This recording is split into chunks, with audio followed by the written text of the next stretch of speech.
This was the dwelling house of Pundit Iswarchandra Vidyasagar, doyen of the Bengal Renaissance. It is located today at Badur Bagan in North Calcutta.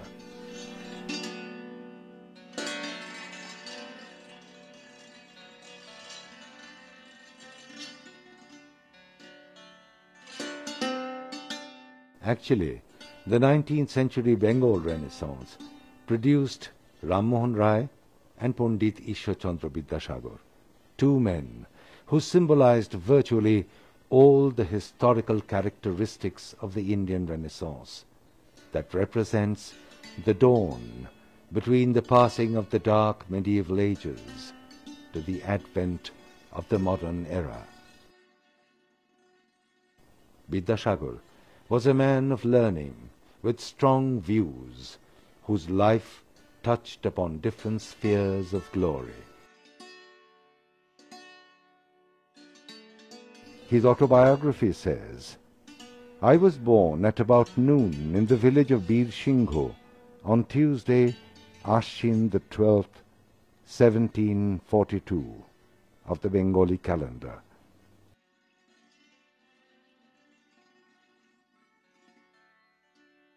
I was the first child of my parents.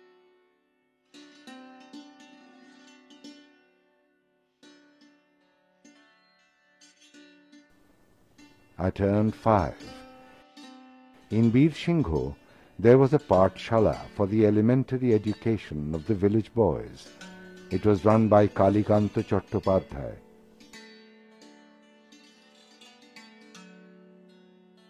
I was sent to his Pathshala. A long and arduous journey commenced for Bidyasagar at the age of 8, when he learnt his English numerals by counting the milestones on the road to Calcutta.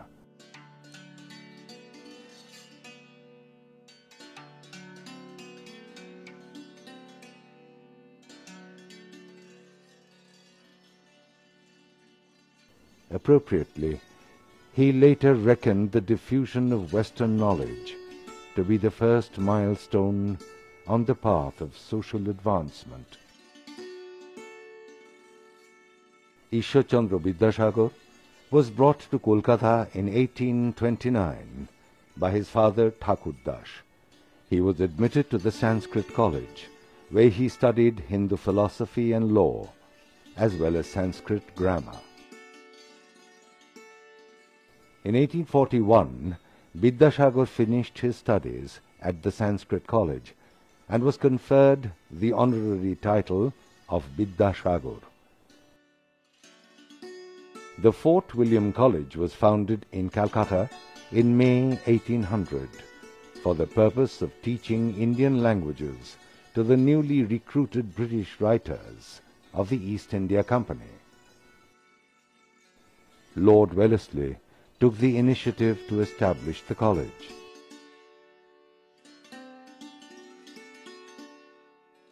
The Reverend William Carey became the first principal of the Fort William College. Bidyasagar started his career as the head Pundit in December 1841 at the Fort William College. The Bengali language had not discovered the use of written prose in the medieval period. The necessity for prose was first felt in the 19th century. The initial impulse came from British merchants and missionaries in their own interest. The missionaries translated the Bible 2 decades before Bidyasagar was born.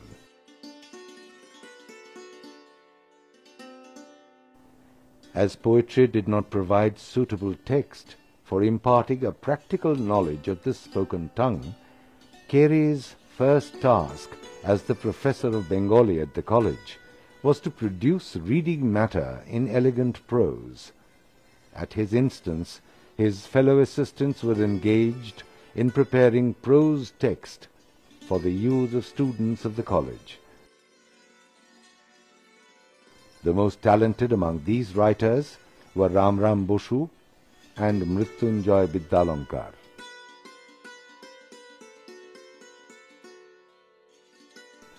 It must be mentioned here that the endeavour of writing Bengali prose by the teachers of the Fort William College came mostly in the form of so-called textbooks.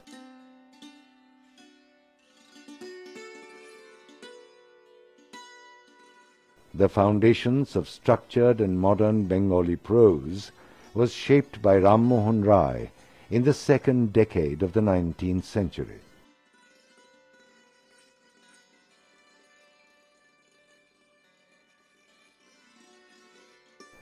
Dr. Shishir Das has commented that Ram Mohan Rai was in many ways the forerunner of the new age that dawned in India.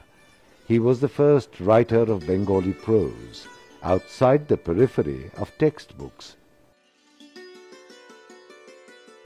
His translation of the two Vedanta treatises in 1815 and of the Upanishads could aptly carry his signature as a writer of prose, which matured in his polemical tracts in support of social and religious reformation.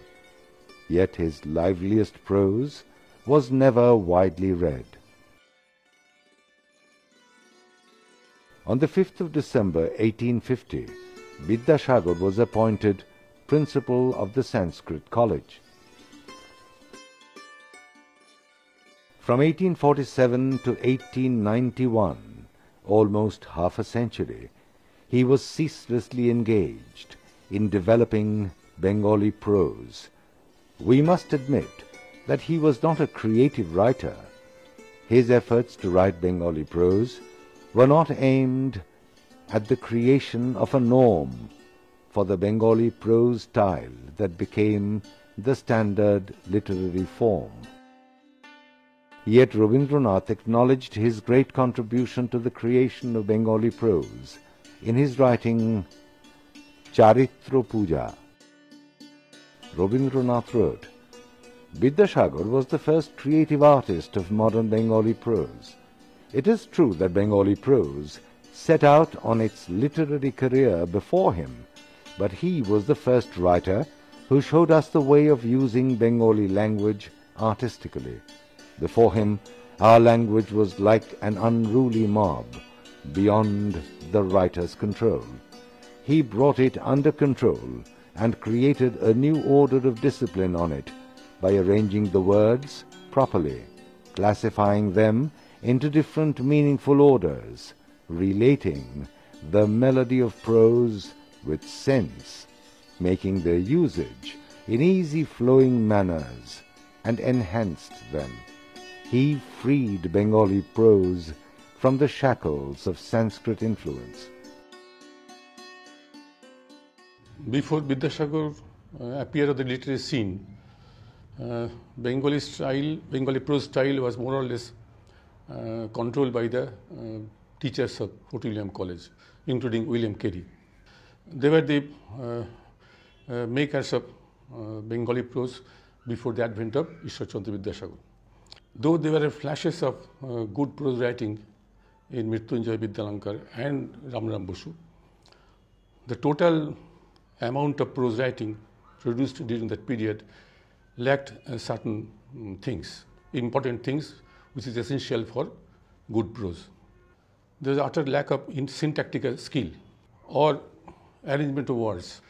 There is utter lacking of punctuation marks brought the Bengali prose to a very much halting type of expression.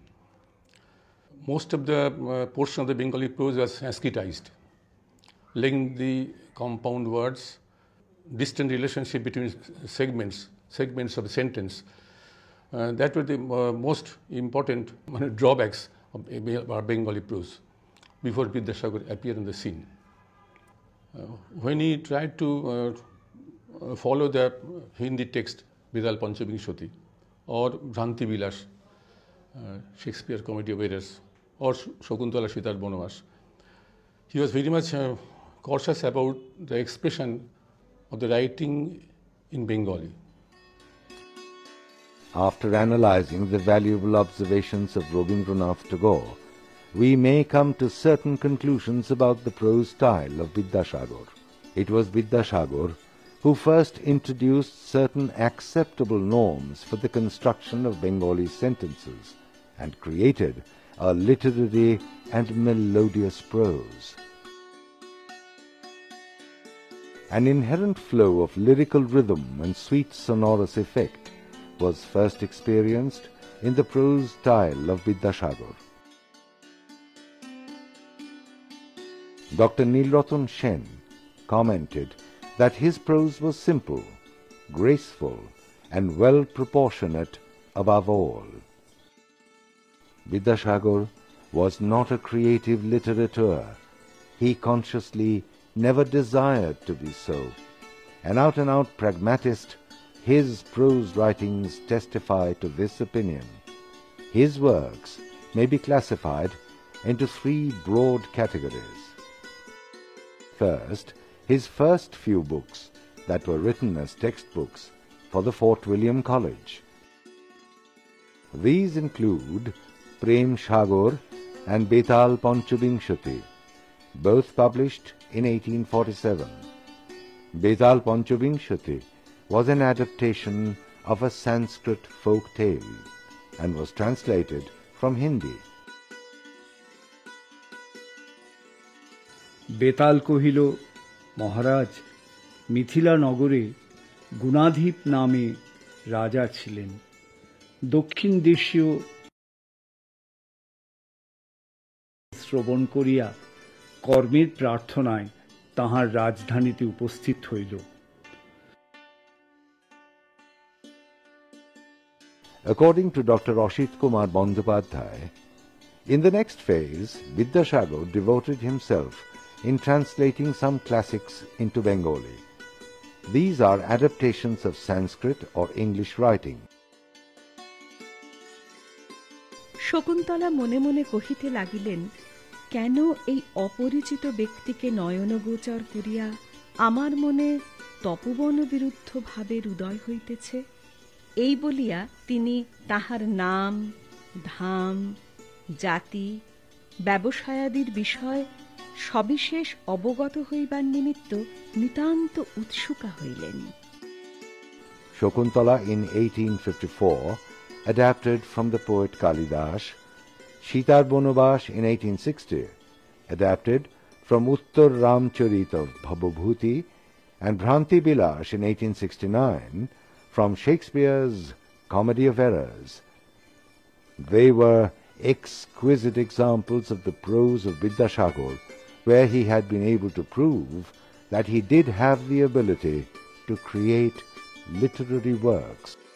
অনন্তর জানকী বিরলে বসিয়া কুশ ও লবের মুখে সবিশেষ সমস্ত অবগত হইয়া স্বীয় পরিগ্রহ বিষয়ে সম্পূর্ণরূপে মুক্ত সংশয়া হইলেন এবং আহ্লাদে অধৈর্য হইয়া প্রতিক্ষণে প্রভাত প্রতীক্ষা করিতে লাগিলেন।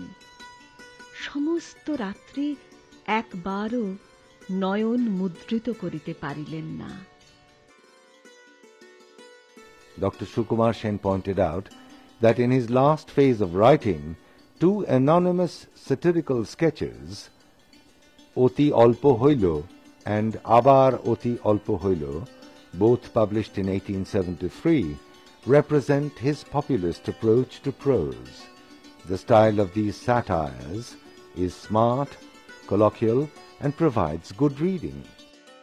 Bidyasagar was ignored and to some extent condemned by contemporary stalwarts like Bankim Chandra. In an issue of 1871 of the journal Calcutta Review, a fairly long essay was published entitled Bengali Literature. It did not bear the name of the writer. It was later known from sources that the essay was in fact written anonymously by Bankim Chandra himself. There, he did not hesitate to make adverse comments on the literary contribution of Bidyasagar.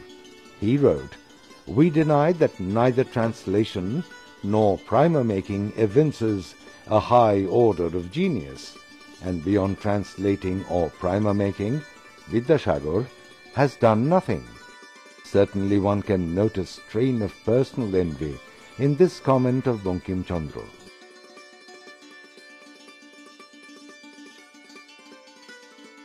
In 1855, Borno Porichoy of Bidyasagar, in 2 volumes, came to light.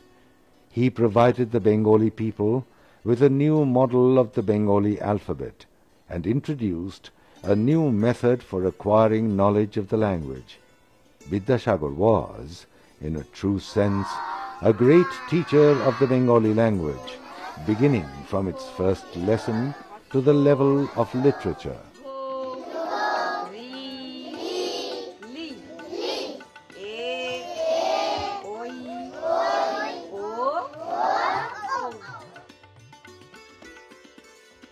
A vital aspect and the direction of his reformist zeal can be seen in the composition of Borno Porichoy and its purpose of making the common man literate.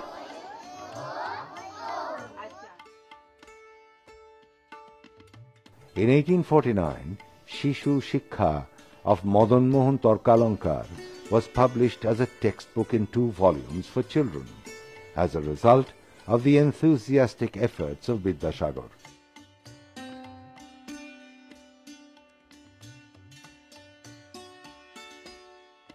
Professor Udaynarayan Singh opines that when a grammarian consciously devotes himself to teach language, his efforts should mainly focus on the scientific approach of language teaching rather than in creating a popular paradigm. In this regard, Bidyasagar is definitely the pioneering linguist in the history of Bengali language. Bidyasagar rightly considered the Shishu Shikha of Madan Mohan inadequate. In vowels, Bidyasagar dropped ri and li in its long vowel formation, since these 2 vowels have no common usage in our Bengali language. Apart from this, Anushar and Bishargo have been taken as consonants. This no doubt reflects Bidyasagar's profound scientific knowledge of phonetics. He presented 52 characters where Murdhanya Sha and Gha appear as separate. Moreover, he put strong phonetic logic to differentiate Da, Dha, Antastha Ja, Ta, Doi-shunno Ra, Dhoi-shunno Ra, Antastha A, Khandatta. This has proved his clear concept about the phonetic usage of narrow transcription. The introductory note of Borno Porichoy is most important to understand Vidyasagar's attitude. He writes, "The first edition of Borno Porichoy is published. For a long time, our Bornos comprised 14 vowels and 36 consonants, making a total of 50. But in the Bengali language, the long ri and the long li are never used. That is why these 2 letters have been deleted. A careful scrutiny discloses that Anushar and Bishargo cannot be included in the list of vowels. They have been placed in the list of consonants. Chandrabindu is accepted as a separate letter in its place among other consonants." These 2 eminent persons, Madan Mohan Torkalankar and Iswarchandra Vidyasagar, were great friends, and probably they collaborated in writing the primers in a series. Madan Mohan wrote about 3 of them, Shishu Shikha 1, Shishu Shikha 2, Shishu Shikha 3. I pronounce it the Bengali way, Shishu Shiksha. And Bidyasagar wrote the 4th of the series, which was later published separately as Bodhodoy. What was the difference of the 2 primers? Madan Mohan depended mostly on rhyming. I mean, he arranged the examples in a rhyming manner. For example, I can read from his book like Mithai khaibo kothai paibo, kotha rakhi tota pakhi. And he used poems. For example, the poem that many people remember still, Pakhi shop kore rob rati pohailo kanone kusumkoli kotha সকলি ফুটিল. Bidyasagar somehow avoided rhyming. I kind of guessed that he wanted to use prose alone because the language of poetry is somewhat distinct from our everyday speech. And Bidyasagar tried to remain close to the everyday speech, although the language was Sadhu Bhasha, which is called High Bengali or Chaste Bengali. Actually, Bidyasagar was the configuration of commitment to the society. He wanted to change the society for the better. And Varna Parichaya was part of that program, that children must be educated, even women must be educated, and educated for the betterment of the society. That is why he became the secretary of Bethun's Calcutta Female School. So, among his so many commitments towards the betterment of the 19th century Bengali society, Varna Parichaya was one. So, I think that was also, a reason for Varna Parichaya's success, tremendous success. Vidyasagar's Varna Parichaya had a lasting influence on the early childhood of Rabindranath. In his Jivan Sriti, Rabindranath recalled, Jol pore, pata nore. I can still vividly recollect what a delightful sensation these two simple rhyming words produced in my mind. I felt and also realized for the first time in my life the tremendous potentiality this rhyming had in poetry.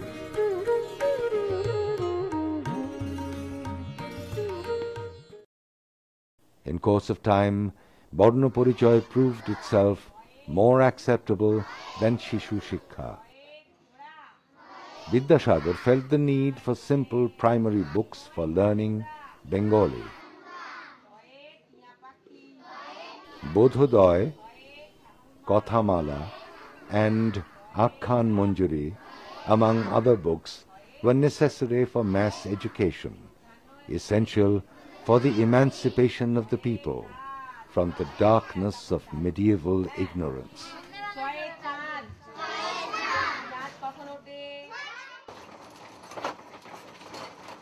Another achievement of Bidyasagar was the introduction of typography for the Bengali language. It was also his pragmatic view. He wanted to create an easier letter format for the printing press.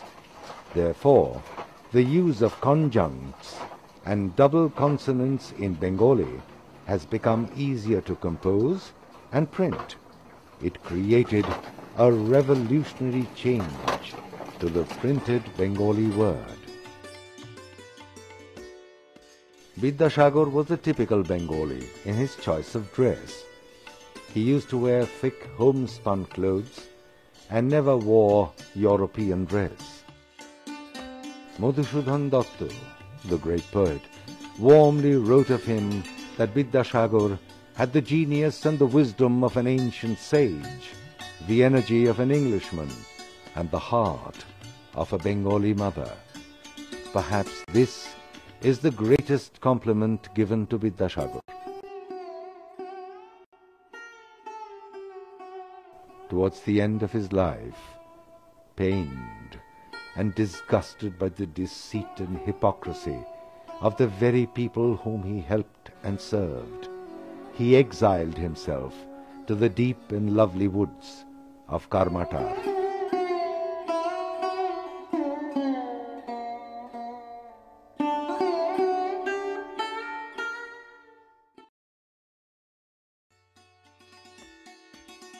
He lived there to help and serve the tribal people till he was taken seriously ill.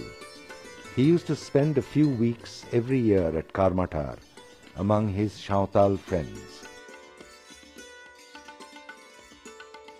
He could be seen walking briskly from one Sauntal village to the next with his box of homeopathic medicine.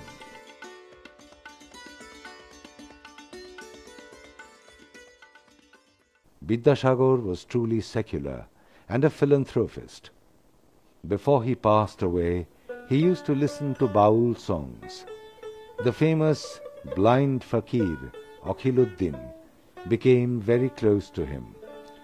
One of his favorite Baul songs was Kothay Bhule Royecho O Niranjan. Perhaps this song symbolizes the humanitarian philosophy of a polemical personality like Bidyasagar, whom his fellow countrymen never really understood. তুমি কোনখানে খাও কোথায় থাকো রে মন অটল হয়ে কোথায় ভুলে রয়েছো নিরঞ্জন নিলয় করবে রে কে তুমি আপনি নৌকা আপনি নদী আপনি দাঁড়ি আপনি মাঝি তুমি আপনি নৌকা আপনি নদী আপনি দাঁড়ি আপনি মাঝি ও তুমি আপনি হও যে নায়ের কাছি ও তুমি আপনি হও যে নায়ের কাছি আপনি হাইল বৈঠা হে কোথায় ভুলে রয়েছো নিরঞ্জন নিলয় করবে রে কে